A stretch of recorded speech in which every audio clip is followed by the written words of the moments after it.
Mais uma quinta-feira, na verdade, né? Cheia de informações sobre o mundo político. Elivaldo Barbosa, bom dia. Pois é, Aline, bom dia. Bom dia a você que nos acompanha. Uma excelente quinta-feira.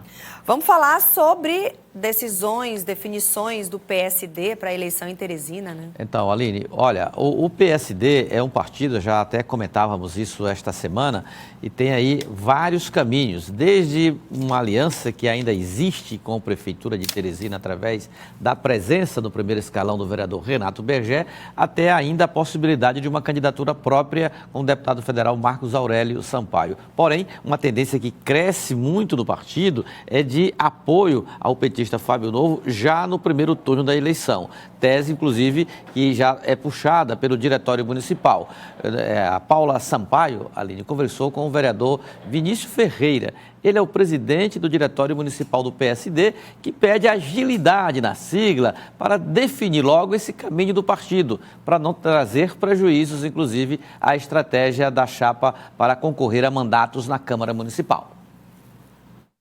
O prazo é exíguo, a gente pensa que a eleição é daqui a menos de um ano, mas antes disso nós precisamos montar as chapas, nós precisamos montar a estratégia que nós vamos adotar ao longo desse período de pré-campanha e posteriormente de campanha.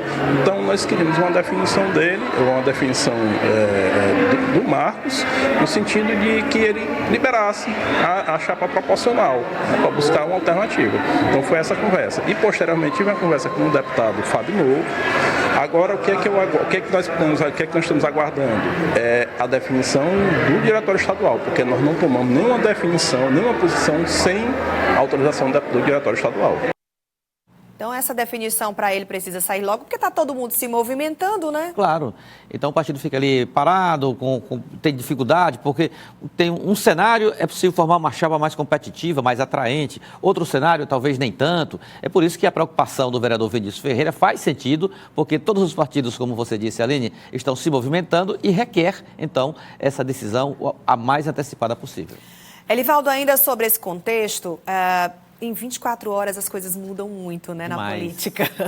Ontem, o Jeová Alencar, superintendente da SDU Sul, falou, inclusive, para o Jornal do Piauí sobre o seu posicionamento em relação a ser ou não. Não tem plano B. Ele já tinha falado que não tinha plano B para governo, para a Prefeitura de Teresina. Era mesmo doutor Pessoa. Doutor Pessoa não sentiu firmeza, ficou frustrado com a declaração dele. Pois é, Aline, foi essa impressão, inclusive, revelada pelo prefeito. O prefeito esperava que o Jeová Alencar, ele acompanha, telespectador do Jornal do Piauí, tivesse esclarecido melhor o que ele pensa sobre o cenário político da eleição do ano que vem em Teresina. Por exemplo, tivesse dito, olha, eu sou candidato, serei candidato em 2026 a deputado federal, e agora o nosso apoio total, pleno, é para doutor Pessoa. Até que essa parte ele disse, eu lembro bem. Jeová Alencar, na entrevista que ele nos concedeu, a mim e a Paula, estava lá no escritório dele aqui em Teresina, ele foi bem claro, ele disse, olha, no Palácio da Cidade, ele até falou essa frase, no Palácio da Cidade não há plano B, ou seja, o plano é a pré-candidatura do prefeito doutor Pessoa. Mas o prefeito ficou meio com o pé atrás, achou que ele não teve a ênfase suficiente ou convincente para descartar, por exemplo, muitas informações, Aline, isso aí é fato, e é fato mesmo, informações de bastidores que dão conta de uma provável candidatura ou preparação de uma candidatura de Jeová Alencar, prefeito de Teresina, e pelos republicanos, né? Então isso tem causado algum ruído, alguma fissura na relação política de Jeová Alencar com o prefeito doutor Pessoa. Uma insegurança, né, na então, verdade. Insegurança, um pé atrás, desconfiando, você está ali próximo do aliado, mas na verdade o aliado pode virar adversário, enfim, virada de mesa na estratégia da prefeitura. Bom, essa situação toda foi desfeita no mesmo dia, à noite, no povoado Chapadinha Sul, aqui na saída de Demerval Lobão, naquela área duplicada da BR-316, e lá a prefeitura ontem entregou um projeto de iluminação pública. Por essa razão, o ex-vereador Paulo Roberto da Iluminação, que é o responsável por esse setor hoje na prefeitura, testemunhou o encontro e o abraço fraterno de doutor Pessoa, o Jeová Alencar, E aí o prefeito disse, olha, que todas as dúvidas foram dissipadas. Jeová Alencar, nessa conversa amistosa, desfez todo e qualquer mal-entendido nessa relação política.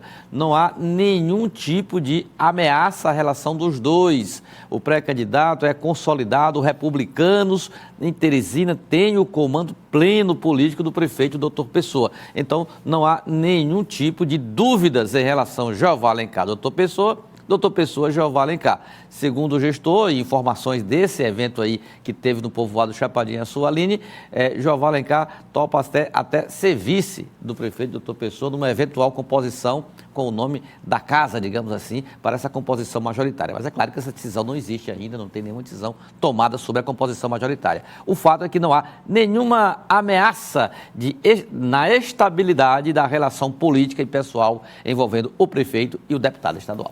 Pelo menos não depois desse encontro, né? O encontro, a gente diz, tudo questão pode mudar em poucas horas. Pedir uma foto, que essa aí já foi ontem à noite, uma foto é uma prova material que inconteste, né? Ali não tem...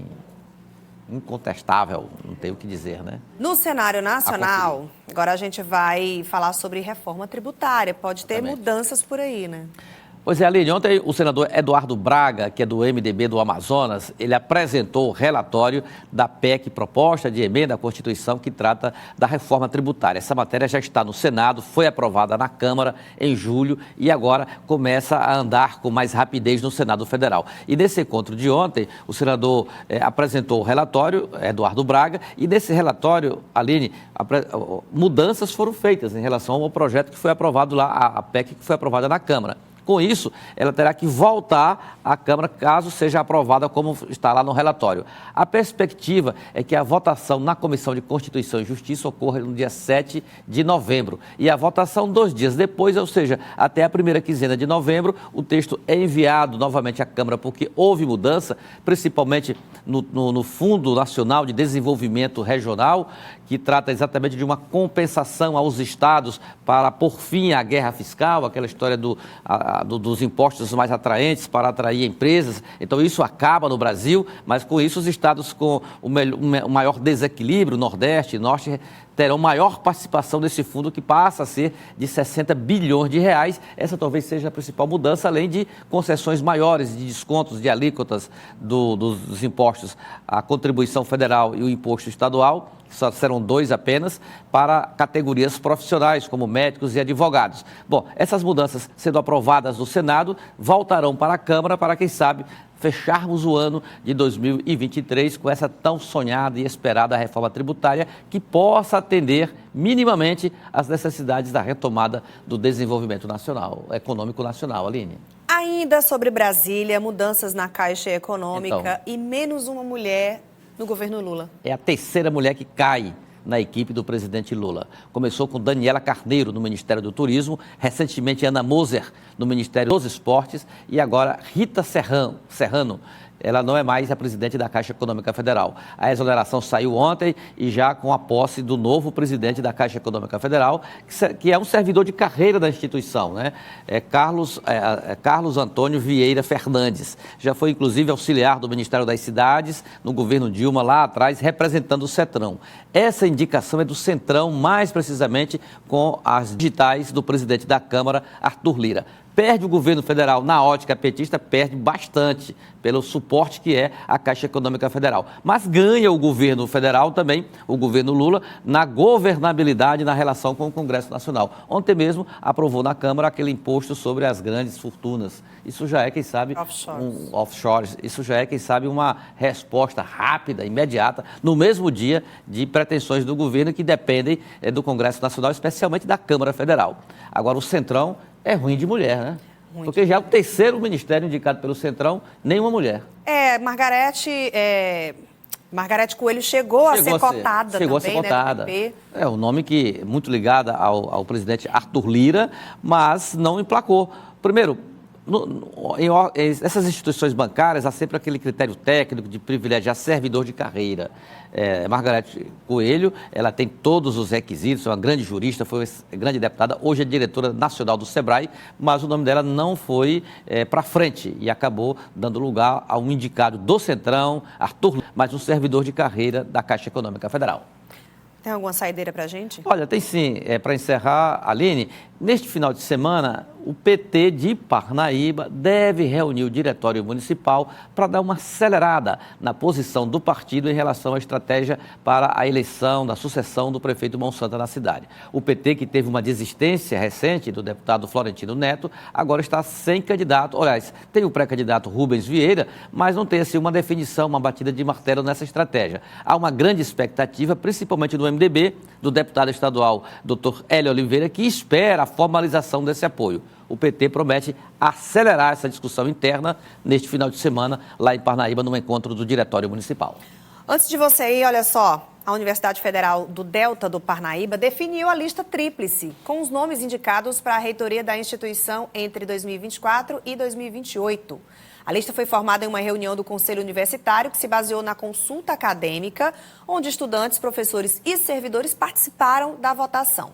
João Paulo Macedo, que foi o mais votado, Milka Meirelles e Johnson Fernandes, que não chegou a participar da consulta, só que recebeu um voto, são os nomes que vão compor esta lista tríplice, que vai ser enviada agora ao Ministério da Educação, e caberá ao presidente Lula escolher quem vai ser o dirigente da instituição. É verdade, vale dizer que a ordem na votação não significa nem favoritismo, né? Existe apenas uma consideração que foi levada em conta a consulta à comunidade universitária, mas a lista elaborada pelo Conselho, inclusive com nomes que não participaram nem da consulta, este sim é que vale para o envio a Brasília e a escolha do presidente. Essa foi a Universidade Federal do Delta do Parnaíba, lá em Parnaíba. No próximo ano, nós teremos eleição aqui na Universidade Federal do Piauí, com sede aqui em Teresina.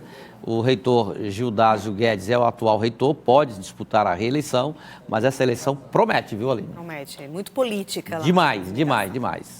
Elivaldo, muito obrigada mais uma vez e bom dia para você. Bom dia, até amanhã.